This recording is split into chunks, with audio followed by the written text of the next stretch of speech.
With fall right around the corner, that means we are going to start seeing things such as leaves turning. The air's starting to get a little bit cooler and I can finally break out my flannels again. Things like Oktoberfest just giving us another excuse to drink some more beers, and for some reason, nothing else seems to go better with all of this than some good old European cars. What's going on, everyone? Gels from Fitment Industries, and today we're going to talk about some European cars, and more specifically, some of the best Euro cars that you can go and pick up for under $10,000. Before we go ahead and get right into today's video, please don't forget to subscribe if you haven't already. It helps us out a ton, and we can keep making videos just like this. And we are coming close to an end on our Rotiform giveaway, so if you haven't picked up some gear and gotten entered in to win some free Rotiform wheels yet, hop on over to fitmentindustries.com or click the link down in the description to do so. Anyway, the BMW M models have been dominating the world of motorsports and the hearts of many enthusiasts for years and years. With M models being available in most of their series of cars, there really is something for everyone. But there are generations of the M3 that I guess you could say just hit a little bit different. First and foremost, the E30 generation of the M3. And I wish I could tell you that the E30 M3s were on the first of the list to be picked up for under $10,000, but that would be an insane lie. With those cars fetching well over 100K, it has us picking up our jaws from the ground and adjusting the search filter to a few years later to where we get to the E36 generation of the M3. E36 M3 was first introduced to the world in November of 1992 and brought over to the States in 1995 and had an MSRP of right around $38,000 to $40,000 depending on the package, featuring a 3-liter inline 6 that produced 240 horsepower. But guess what? Just like any other trade deal in the history of bringing cars into the United States, we got because instead of having the European S50B30 that produced 282 horsepower, we got the watered down version specifically labeled the S50B30 US. Right. A few years down the road in 1996, the E36 got a facelift and a heart transplant, which swapped the original 3-liter S50B30 US with the 3.15 or 3.2 liter S52, which still made 240 horsepower. We also never got the 6-speed manual transmission either. But even with all of that, the E36 M3s are some pretty fantastic cars, insanely fun to drive, they sound amazing, and they just have that heritage of being a 90s M car. Today you can see some E36 M3s popping up anywhere between $7,000 and $10,000 for one that's got, some miles on it, but is still in pretty decent condition. Most of them coming across as coupes, but you will find some convertibles and even a sedan sprinkled in there here and there. The biggest thing with these cars is going to be the cooling system, making sure that that's all good. Just seems to always be a hot spot for these BMWs, and that was a pun there if you didn't catch it. But other than that, keep an eye on the Vanos, and just like every 90s car, it seems, just keep an eye on the oil because they like to either leak it or eat it, one or the other. But if you can deal with that, you can get a car that has a strong heritage, a lot of respect, and will be a ton of fun to drive. Crossing the millennium into the 2000s, Audi seemed to release like 3 generations of the same car in a matter of 5 years. It was kind of crazy, starting with the B5 S4 that was later replaced by the B6 in 2003, and then that being replaced by the B7 in 2005. And that's the one that we're going to be talking about today is the B7 S4. What is actually the 4th generation of the Audi sedan. The B7 S4 is like the chonk of the S4 family, with previous generations and even post generations featuring some sort of boosted engine. The B7 took the same engine from the B6 generation, which was a 4.2 liter naturally aspirated V8, which produced right around 339 horsepower. Classified as a BBK, this engine is kind of a controversial topic among European car enthusiasts. On one hand, it's a 4.2 liter V8, it makes a decent amount of power, sounds fantastic, but on the other hand, had kind of one major flaw. When the engineers paired that 4.2 liter V8 with the S4 chassis, they said, hey, you know what? These engines have timing chains, and they're never going to be replaced because they're timing chains, at least not for a long time. So what are we gonna do? We're gonna turn that engine 180 degrees so that the chain is in the back of the engine bay, which would have been, not so bad if the chain guides didn't wear out prematurely.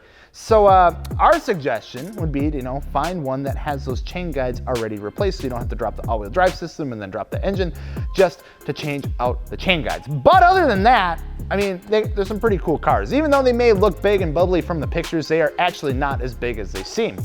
Compared to the B5 S4, you're only looking at about a 1-inch longer wheelbase, meaning that you're getting a smaller car with a 4.2 liter V8 engine with a mid 300 horsepower range. With the last production year being in 2008, meaning they're available in 2009, looking for a used B7, give you a few years to pick up as far as options and packages. With the original MSRP right around $58,000, they have depreciated hard and can be picked up right around below $10,000 as of right now. It's giving you a pretty good bang for the buck when it comes down to it. Just gotta remember, it's chain guides. How about a mid-engine car to throw in the mix? I mean, sure.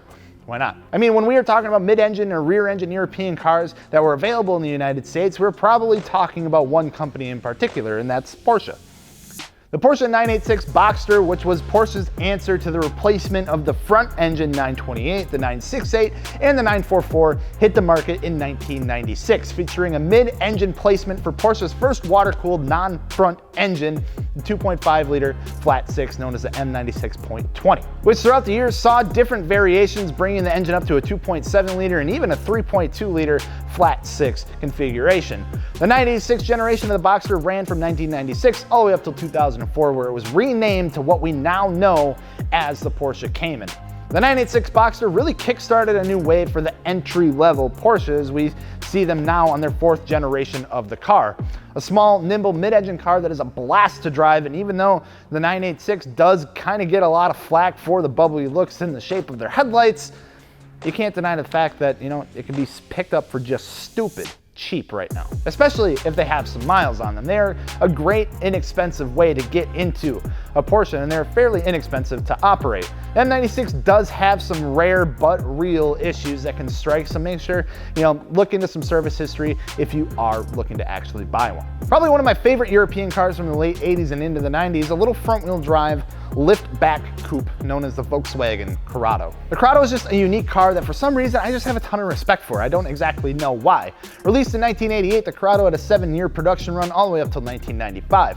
The car shared a ton of components with the Mark II Golf and the Mark II Jetta. Parts such as the subframe, suspension components, steering, and brakes were all some of the pieces that were shared with the cars. The 1.8-liter and 2.0-liter engines weren't really anything to write home about, but as the car wasn't generally fast by any means. But just like the parts that they shared with the Mark II Jetta and the Golf, they also shared the same attraction to them as the other old school Euro cars of the time. People love the Corrado the same reason that they love the Mark II and Mark III Volkswagens.